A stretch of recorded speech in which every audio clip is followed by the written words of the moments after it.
Well, hey, welcome to Crossroads and Catalyst, the podcast with Shanita B. I am your host. This is where we discuss the right perspective at a crossroads can be the catalyst for change. Competence or clueless? How to spot a skills gap.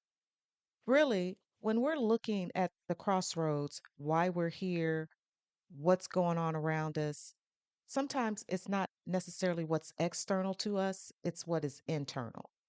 Today, we're going to dig in and talk about some of the soft skills and the hard skills and do an assessment. Because if you're not doing an assessment of your skills, you're not being honest with yourself as to why you may be at that crossroad. And so we're going to get into some definitions of terms because I think it's really important that we always define what the terms are and what we mean by those terms. So when we're talking about skills, we're going to split them into two categories. We're going to talk about technical skills and soft skills, and I say technical skills or hard skills, and then in a separate category, soft skills. And we're going to start with the soft skills. Now, the soft skills are those things which are going to be your personal attributes. Those are going to be the things, the interpersonal engagement and how you interact with other people. And so when you talk about those things, you're looking at the categories of communications. Are you an active listener? Maybe you're a passive listener. How do you write? How do you speak when you're interacting with people? How about on the emotional intelligence front? I'm sure a lot of you have heard about emotional intelligence, and this is going to include the things like self awareness. Do you have self awareness? Do you understand how your behavior or some of the things that you say, how they make others feel? And are you able to pick up on the clues that they may be giving to you that you may have done or said something that makes them uncomfortable or it's just awkward? And, to be sure, some people are just socially awkward, and some even worse, are just socially inept. And, it also includes empathy and conflict resolution. And then we talk about problem solving. These are those critical thinking skills. So when you're presented with a problem, are you able to assess that it actually is a problem? And then are you also able to ask the additional questions to help you to evaluate what needs to be done once you realize what the issue is, and then how to resolve it and get it completed? That is a big deal. What about leadership? If you're in a position of leadership or you're wanting to be in a position of leadership, do you possess the skills that are necessary to make you a good leader? Are you able to give feedback in a way that is helpful to the recipient? Or, are you finding that you're one of those people who are really abrasive when it comes to handing off information, and rather than helping someone, you end up hurting them? These are really important soft skills, and every one of us we have them and we possess them to some degree. It's just what is the quality of those soft skills? So then we're going to turn the page and we're going to talk about the technical skills. Now, the technical skills can be much more easily measured because these are the things that are derived from a special education or certification. So maybe you're a coder, or maybe you're a financial analyst and you do data mining or financial modeling. These are the things that are going to fall into those technical skills. You also are going to talk about some job specific abilities that require a higher level of training and or education. And when we talk about these technical skills, those might be a lot easier to obtain because you can generally sit in a classroom and you're doing those things repetitively. And so you really become um, very adept to doing those things. Now, flipping back to those soft skills, these require a lot more work because s- some of what that is related to our personalities. And as we all know, there are a variety of personalities. Some people are extroverts, some people are introverts, and there are a whole host of characteristics and traits that fall into those categories. And those are just two. So then, why does it matter? Why does it matter whether or not you have the technical or hard skills versus the soft skills, or in addition to the soft skills, I should say? Well, it matters because other people who are interacting with you on a regular basis, they're measuring you by those very things. So if you're the person who has the ability to communicate effectively, whether that be in writing or verbally, or you're able to read a room and adjust in those moments because you're providing a presentation and you recognize that maybe the information that you're sharing is at a much higher level and needs to be broken down versus the people who are receiving that information and they may not understand. So then you have to adjust and provide that information in layman's terms. If you are unable to do those things, that may prove to be troublesome for you. So then what it comes down to is, are you listening to the feedback that you're receiving from others, whether that is your leader or your colleagues, and not necessarily colleagues that you work with on a daily basis, but even external vendors and people who you might have to engage with, but again, not on a regular basis. So, let's take an example because there are plenty. And I can tell you, having led people for a number of years, you have to become very aware and evaluate and observe your colleagues and your teammates' skills. And again, I've worked with a number of people over the years, and I've always appreciated when they've provided me insight. And so I, in turn, want to do that for them because I know that people don't show up every day to do a bad job at work. That's just not at the top of their list. People want to do a good job because it helps us to build our confidence. And so I want to contribute to that. But I know that in times past, some of the people who have worked on my team, they didn't always have the technical skill to complete the job satisfactorily. So it was my duty to share with them and provide feedback to help them to grow in those areas where they may not have lacked proficiency. And so this calls to mind an analyst that I had on my team. We're going to call him TJ.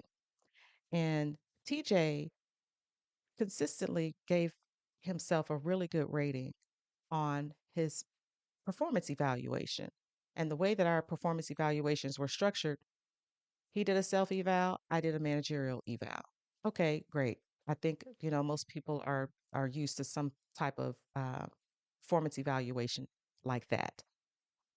But when it came down to it, we didn't always align. Our ratings didn't align, and there were certain aspects of it that was the reason for that. And while TJ had some pretty decent technical skills, TJ lacked in his ability to meet a deadline. And by that, I mean, I would set a deadline based on the needs that were being placed on me. And TJ, on more than one occasion, would follow up maybe even 15 minutes before the deadline and say, "Oh, I can't provide this information." And so I would share this with TJ, and TJ seemed to understand what I was saying, but TJ didn't adjust, which was problematic. So while he had the technical skill, he could do financial modeling, he could build the Excel spreadsheets, and he could build elaborate spreadsheets, but sometimes they would make your head hurt because they just didn't make sense. So not only was TJ not punctual, and not only did he not always communicate effectively and timely regarding deadlines, but he over complicated some of the work. So I would say in a scenario like that, that while he did have the technical skill, some of his soft skills were lacking. And when I would try to coach him, not try, but when I would coach him on that, he seemed receptive, but he didn't always modify his behavior. So ultimately that resulted in TJ getting written up. I had to put him on a performance improvement plan. It's not a fun thing to do. But I tried to always be fair and I would ask, okay, well, what do you think about the information that I'm providing to you? Does it seem reasonable? Does it seem unreasonable? But if you tell me that it's unreasonable, you have to tell me why. Because just like I'm going to provide an example as to where I think that there is a deficiency in the work, you have to provide me an example as to why you think that my assessment is incorrect. And I'm willing to listen. And I think that a lot of people, decent people anyway, when they're in leadership positions, they want to be aware of something that they may have gotten wrong about your work. So just keep that in mind because that's really important. And because it's so necessary that you be able to accept feedback. So then what are some of the signs of a skills gap? Well, again, some of those signs are it comes down to what kind of feedback are you getting? Is it negative? Is it positive? If you're seeing consistently that you're not getting the responses that you were hoping for, um, then that's a problem. And so you might want to address that. You might want to consider that something to revisit and look at it in depth. What about peers and colleagues are telling you that there are some blind spots? Are you aware that this is what you do when this happens? They're posing questions to you because they want you to think about what it is that you're saying or doing. Don't just be so quick to cast it aside and say that, they're just upset or they don't like me. It could be that they don't like you, but it also could be that they recognize something that you can't see because maybe you're not willing to see it. So just keep that in mind. And then what are some of the things that we can do to assess our skills? Well, there are several tools in the toolbox. And I think that at this point, a lot of people have probably heard of a SWOT analysis, the SWOT, strengths, weaknesses, opportunities, and threats. Well, you could generally apply that to business as a whole, but you could also apply it to your own skill set. And this is, one of those things that's been around for a really long time. And you would just put it in a grid and you would detail out the areas of strength that are for you that are applicable to you, the areas of weakness or improvement, things that you know about yourself that need to be adjusted and modified, and maybe you just haven't given it the attention that it really needs. And then what about the opportunities? Are there some opportunities for you to grow, but because you don't have a specific skill set or you haven't put in the work and the effort to sharpen that skill, you're going to miss out on those. And then what are the threats? Well, what's going to happen ultimately if you don't make the change, if you don't make some adjustments? You could potentially lose your job, or you could potentially be stuck in the work that you are doing right now, which may be part of the reason why you're at a crossroads because you don't want to do that. And so look at I can't even get the words out, a competency metric matrix. And then there's a 360-degree feedback where, again, goes back to the type of evaluation where you're doing an evaluation, a self evaluation, your manager is doing an evaluation, and then there's input from others who know you or have worked with you, and they're also providing skill set uh, assessments. And taking all of that into consideration, that would give you a really good view of where you stand and where you may need to provide a little bit more attention to detail. How about that? So then what about taking action? Well, as with anything, if you want to improve, you're going to have to practice. And it goes back to uh, practice makes perfect. If you just put forth the effort and you are cognizant of what it is that you're doing, you can make improvements. And you don't have to spend a ton of money in order to do that. What I would advise is focus on communication and leadership and or relationship building. Communication is so important because it's about effectively providing information or conveying something to someone and they understand what it is that you're conveying to them. You can use a whole lot of words. The words don't mean anything if the recipient of the message does not understand. So, however eloquent or articulate you may be, doesn't matter. You want to make sure that the person who is receiving your message that the two of you are on the same page. And this does not mean agreement, but and by agreement I mean that, if you're sharing facts and or opinions, whatever the case may be, they need to understand what it is that you're conveying so that you can at least be in agreement that yes, I am passing off this work to you. This is the reason why we're in the situation that we're in, and this is what we have to do to resolve it. Work on it. What else? Get a mentor. It's so important to talk to someone on a regular basis who is going to be honest and transparent with you. They want to see you succeed. You should find someone who can do that for you. And maybe it's someone on your team. Maybe it's someone in another department. Maybe it's someone in your family. Find someone who is interested and share with them what it is that you're trying to do and ask them to give you an honest assessment. But do not stop there. If they give you feedback, and even if you don't like the feedback, make it a point to consider it seriously and then outline and detail some steps that you can do to work on that. Because again, we're all subject to have some blind spots, and we don't always readily recognize that there is a concern or an area that needs some attention. So trust that there may be someone who will avail themselves to you and provide you the information that you need so that you can do some additional work. And, if it turns out that it's a technical or hard skill, you can always take a course to sharpen a skill. I can tell you that when I recognized that there were some shortcomings in some of the people who worked on my teams in the past, I was more than happy to approve uh, a certification course or going to take some type of Excel or Office type class that would help them to use the tools that are already available to them. Because that's how important it was. I want to see you succeed. And if you feel more confident in your job, then that means that you can have a lot more autonomy to complete your job. And I don't have to stand over you because I'm not interested. And believe me, a lot of leaders are not interested in micromanaging their teams. So, look at some videos too. So don't forget, you can find just about everything on YouTube, Google, all other various places where you can actually learn a lot because people are willing to share from their experience. And it'll be a lot more useful to you than sometimes just thumbing through a book. And I love to read, so don't discount the book.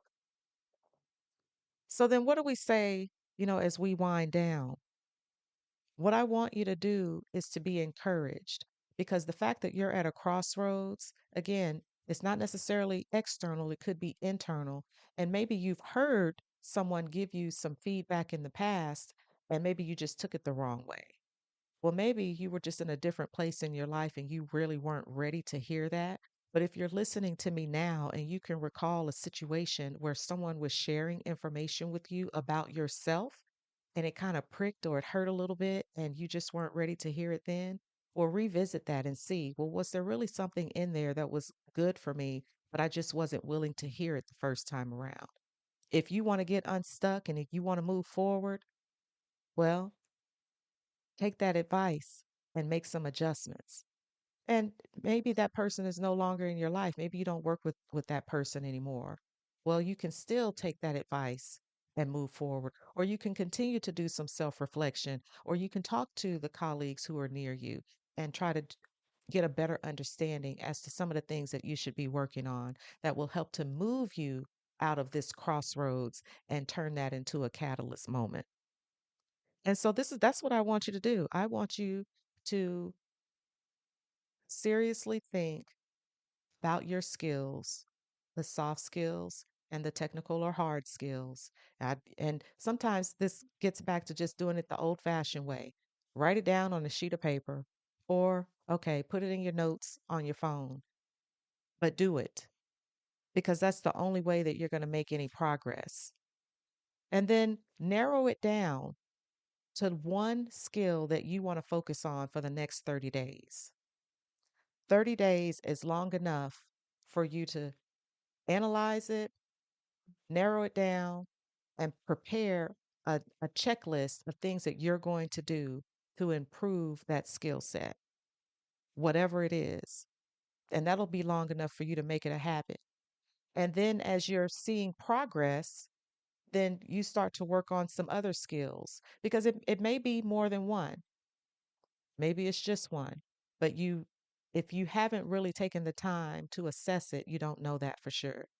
So make that a point. That's your call to action today is to focus, prepare a plan, put it into action, and then do another assessment and ask other people, well, what do you think about this? How do you think I've handled X, Y, and Z? And people are more than willing to share with you what they think about something. And, you know, You can't control everything that occurs around you and how you end up at a crossroads in some instances.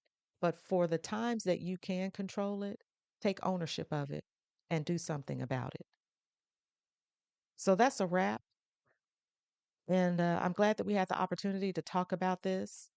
And remember that every choice calls for action and every challenge fuels the journey.